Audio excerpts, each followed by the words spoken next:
Bonjour, ici le docteur Compané Moulema. Je voudrais parler aujourd'hui d'un thème, toujours dans la série Fragilité humaine, parler de l'infertilité. Pourquoi l'infertilité? L'infertilité parce que l'infertilité est un véritable problème de santé publique, d'un. L'infertilité nous concerne tous, quelle que soit la couleur de notre peau, africain ou non, d'ici et d'ailleurs, mais surtout parce que plusieurs couples, dans leur désir de procréation, dans leur recherche effrénée de procréation, dans leur ardent désir de se multiplier, de se décupler, rencontrent énormément de difficultés. Et ce sont des personnes qui arrivent souvent avec des longs parcours, qui arrivent très souvent à des phases de leur vie où elles doivent subir non seulement le diktat de la société, la stigmatisation sociale, mais elles sont aussi sous le poids psychologique dû à l'incapacité ou si vous voulez à la difficulté de procréer à laquelle elles font face. C'est pourquoi nous pensons que, parce qu'il faudrait que nous soyons sensibles aux problèmes qui nous entourent, qu'aujourd'hui, contrairement aux idées reçues, contrairement aux mythes, contrairement à ce qui est communément accepté de tous, l'infertilité n'est pas qu'une question de femmes. C'est-à-dire qu'aujourd'hui, si dans un couple il y a des difficultés de conception, autant pour moi, si un couple a des challenges dans ce sens, ce n'est pas parce que la femme est un arbre desséché, ce n'est pas parce que la femme est seule responsable de l'état des choses, mais très souvent, dans un tiers des cas, il est prouvé médicalement de toute façon que les causes de l'infertilité sont aussi bien liées à la femme qu'à l'homme, et dans un autre tiers de cas, aux deux partenaires. Donc, cette idée conçue, communément acceptée et qui a valeur, qui a force de loi aujourd'hui dans la société, comme quoi la femme est seule responsable de l'état de procréation ou non d'un couple, elle est fausse. Donc, parler de ce thème, c'est justement prendre la médecine, comme je le dis toujours, des hôpitaux et la ramener, si vous voulez, l'effriter et la rendre comestible pour le citoyen lambda, qui ne comprend pas forcément les rhétoriques médicales, le langage hermétique médical. Alors, d'entrée de jeu, il faudrait comprendre une chose.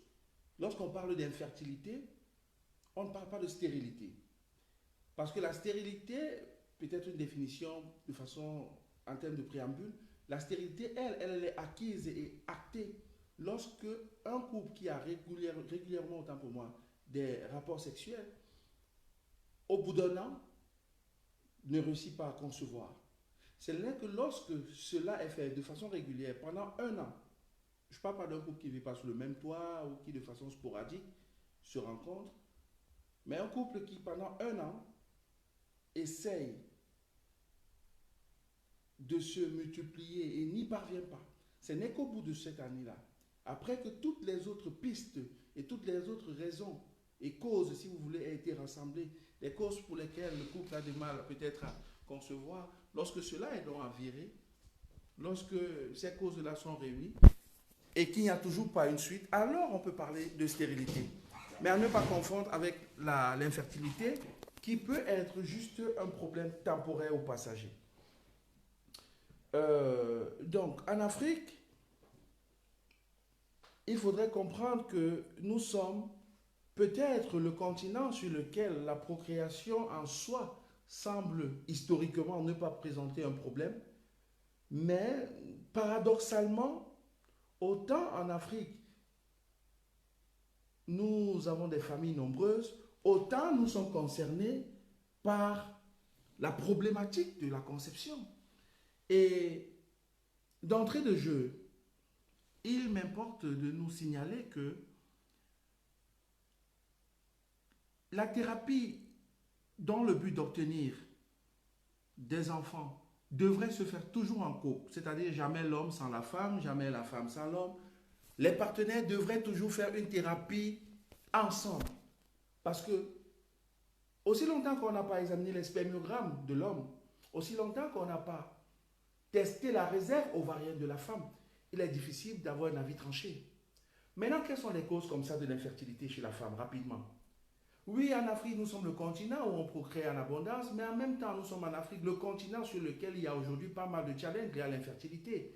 Et ces problèmes liés à l'infertilité constituent non seulement un poids social, un poids psychologique, mais aussi un poids médical. Pourquoi? Parce que, entretenu par les fausses publicités et les renforts à grande publicité de ces sommités et de ces personnes qui conçoivent à des âges avancés, nous tombons facilement dans le piège qui consiste à penser que une femme peut concevoir à tout moment, mais il serait important que vous preniez cette information. La réserve ovarienne de la femme s'épuise considérablement après 30 ans, encore plus après 35 ans, après 40 ans davantage, au-delà de 45 ans, il n'y reste pas grand-chose. Maintenant, il y a des cas où la réserve ovarienne peut être véritablement entamée bien avant ces périodes-là. Mais plus tôt on va en consultation, plus tôt on prend l'avis d'un spécialiste, mieux c'est. Parce qu'à la vérité, les problèmes, les difficultés de conception peuvent être de plusieurs causes. Chez les femmes, elles peuvent être de causes utérines, c'est-à-dire que ça peut être lié à une endométriose, c'est-à-dire que l'utérus, c'est comme une muqueuse, c'est un truc épais. Voilà, à un moment donné, imaginez que l'épaisseur de l'utérus, de la muqueuse utérine, se réduise et qu'il n'y ait pas de possibilité pour un œuf de se fixer dans la muqueuse utérine, ce qu'on appelle la nidation. La nidation est mise à mal parce que la muqueuse utérine est très fine. C'est souvent les endométrioses. Ça peut aussi se manifester par des règles excessivement douloureuses sans cause apparente. Ça, c'est pour ce qui est des causes utérines. L'infertilité féminine peut aussi être liée à des causes obstructives, c'est-à-dire à des trompes que vous avez qui sont bouchées, obstruées par exemple des IST, des maladies infectieuses. C'est pourquoi il est important toujours de faire des tests tels que le test à chlamydia et autres. Mais ça peut aussi être tout simplement de causes ovariennes, comme je disais tout à l'heure. L'ovaire ne produisant plus assez d'ovules, ou bien produisant même des ovules, mais pas des ovules de bonne qualité, qui ne peuvent donc pas être fécondés par les spermatozoïdes. Ça, c'est pour ce qui est de la femme. On a parlé des causes utérines, des causes obstructives et ou des causes ovariennes. C'est sans évoquer tout le panorama des choses telles que les myomes, les fibromes, etc. Pour ce qui est de l'homme, l'homme peut avoir des difficultés à produire des spermatozoïdes. Produire des spermatozoïdes, entendu par là, la production est entachée peut-être par des pathologies ou alors par un dysfonctionnement. Si même la production des spermatozoïdes, elle n'est pas entachée, il peut se trouver que le transfert des spermatozoïdes, le conduit, le transport des spermatozoïdes soit lui également obstrué, bloqué, et on peut avoir justement ce genre de cas de figure dans des infections telles que des épididimites, par exemple. Tout ceci pour dire que les causes médicales aujourd'hui des difficultés de conception sont certainement avérées et elles sont probables et prouvées. Il est important que le couple à la quête qui fait face à ce challenge-là, de façon associée, puisse se rendre en consultation et ceci de façon permanente.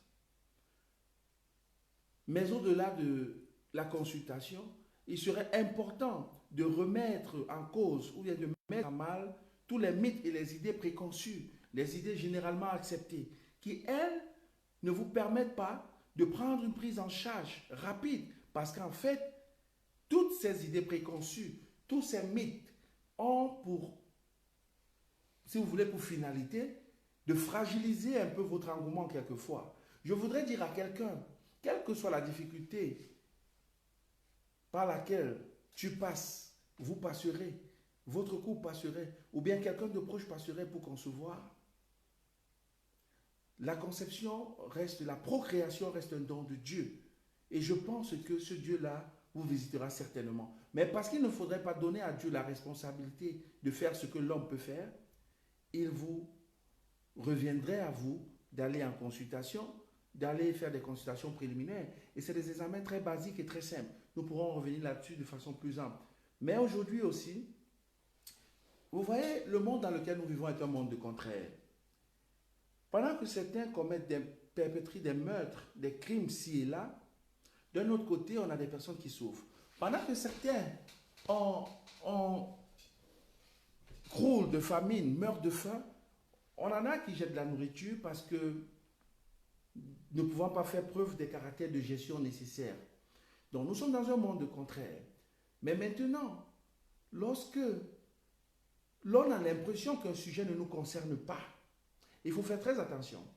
Parce que le sujet peut ne pas vous concerner, mais il peut concerner quelqu'un qui vous est cher. Le sujet peut ne pas vous concerner, il peut concerner votre descendance.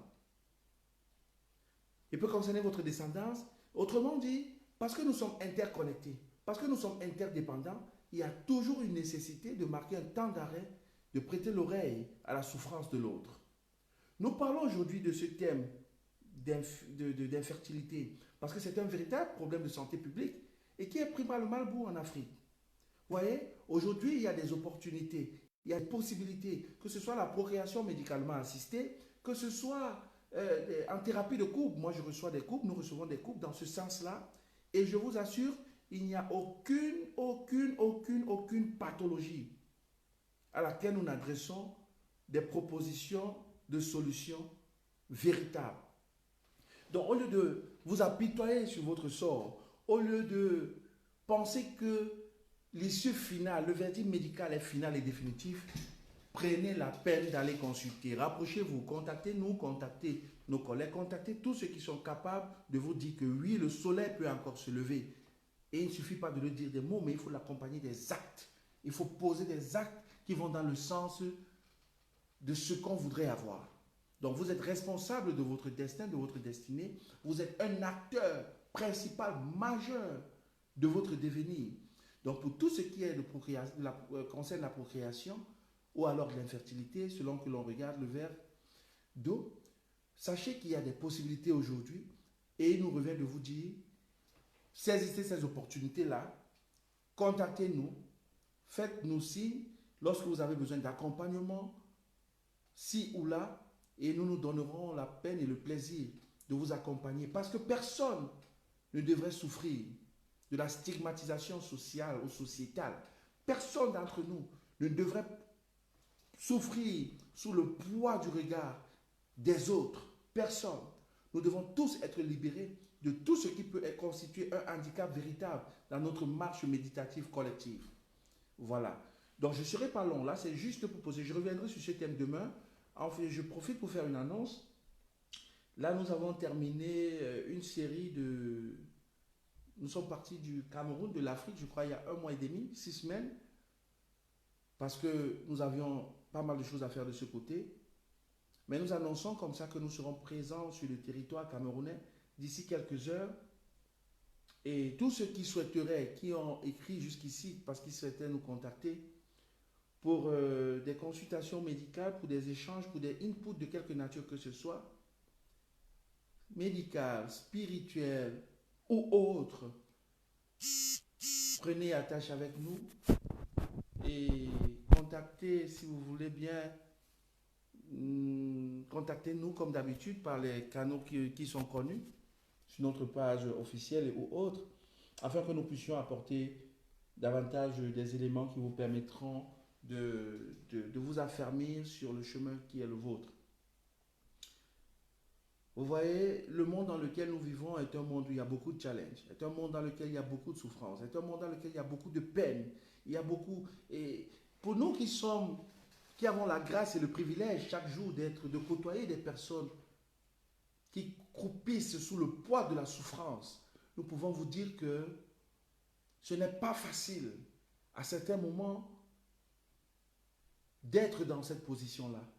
On a à certains moments juste envie de disparaître un seul instant, de faire un tour au ciel, de faire un tour dans les arènes scientifiques les plus lointaines et les plus riches pour revenir avec une solution finale et définitive pour toutes ces souffrances qu'il y a autour de nous. Je voudrais vous appeler et vous interpeller afin que vous soyez sensibles à la souffrance de l'autre. Sois sensible à la souffrance de l'autre. Parce que ce qui concerne l'autre aujourd'hui peut te concerner demain. Les problèmes de conception, de procréation, d'infertilité ne sont peut-être pas ton partage. Peut-être tu es assez fécond, tu es assez productif sur le plan de la fécondité que tu ne te sens pas concerné. Mais là, nous parlons exclusivement de l'infertilité en termes de procréation. Nous ne parlons pas de la fécondité en termes de porter des fruits. Parce que là, c'est autre chose. Et vous savez, dans l'esprit panafricain qui nous anime, c'est une véritable gangrène. Parce que l'Afrique est considérée comme le continent le plus prolixe, le plus prolifique en termes de procréation, est aujourd'hui en passe de devenir le continent sur lequel on rencontre des difficultés énormes. Les couples rencontrent des difficultés énormes dans leur quête, dans leur désir d'avoir des enfants. Et la société n'est pas assez attentive pour la seule raison que soit il y a trop d'enfants qui tournent dans les rues, qui marchent dans les rues, qui sont abandonnés à eux-mêmes, soit il y en a qu'on jette dans les cabinets tous les jours, soit il y a tellement d'avortements qui sont perpétrés ci et là, soit il y a des meurtres qui sont perpétrés ci et là, au point de rendre insensible l'humanité que nous sommes. Vous voyez? Aujourd'hui, je voudrais juste appeler encore à la sensibilité de quelqu'un. Je voudrais encore appeler à... Si tu ne te sens pas sensible ou touché par un handicap qui concerne l'autre, pas qui te concerne. Nous parlons là des handicaps qui concernent les autres. Et aujourd'hui, nous avons choisi le thème de l'infertilité. Imaginez-vous une femme qui a accompli tout son parcours académique, tout son parcours dans le développement, dans son développement personnel, et qui à un moment donné se retrouve butée parce qu'elle a du mal à procréer. Imaginez un homme. Nous avons des patients, vous imaginez, qui ont atteint, si vous voulez, le stade ultime de la réalisation de soi, mais qui doivent batailler dur parce qu'ils ont des difficultés à se reproduire, à procréer. Vous voyez? Aujourd'hui, dans un monde où nous sommes très connectés, déconnectés, très occupés par-ci, par-ça, je voudrais dire à quelqu'un que la peine de ton prochain, la peine de ton semblable, peut devenir ta peine. La peine d'autrui peut encore te concerner. Sens-toi concerné par les souffrances des autres. Sens-toi interpellé par les jérémiades des autres. Sens-toi interloqué chaque fois qu'autour de toi quelqu'un souffre, quelle que soit la nature de sa souffrance. Battons-nous pour laisser un héritage solide à nos enfants, aux enfants de nos enfants. Cette réalité est la nôtre, au-delà des chapelles politiques, au-delà des chapelles évangéliques, au-delà des passions et des actions des uns et des autres. Il nous importe, il nous revient de considérer que dans une dynamique d'ensemble, nous avons encore une oreille à ouvrir pour exprimer notre sensibilité et pour être là pour notre prochain. Le 14 février est passé, après que les gens se soient cités tous les vœux d'amour et autres. Mais aujourd'hui, un jour qui apparemment semble anodin, neutre, ordinaire, il nous revient de penser encore qu'autour de nous, il y en a qui souffrent et qui ont certainement besoin de notre attention. C'était pour vous,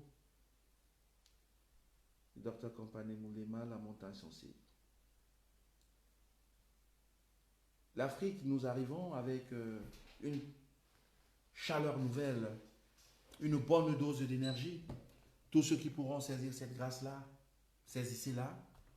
Dans quelques heures, nous serons sur le continent où Dieu vit. Il visite l'Europe de temps en temps, comme nous le faisons également. Et l'Amérique, il visite l'Europe et l'Amérique de temps en temps. Mais Dieu vit en Afrique, plus précisément dans un pays dont je préfère taire le nom. Je vous aime. Un verdict médical n'est jamais un verdict final. Un verdict médical n'est jamais un verdict divin. La vérité de la promesse divine finit toujours par triompher sur les réalités temporaires de la médecine, de la science et du commun des mortels. Soyez bénis. Shalom.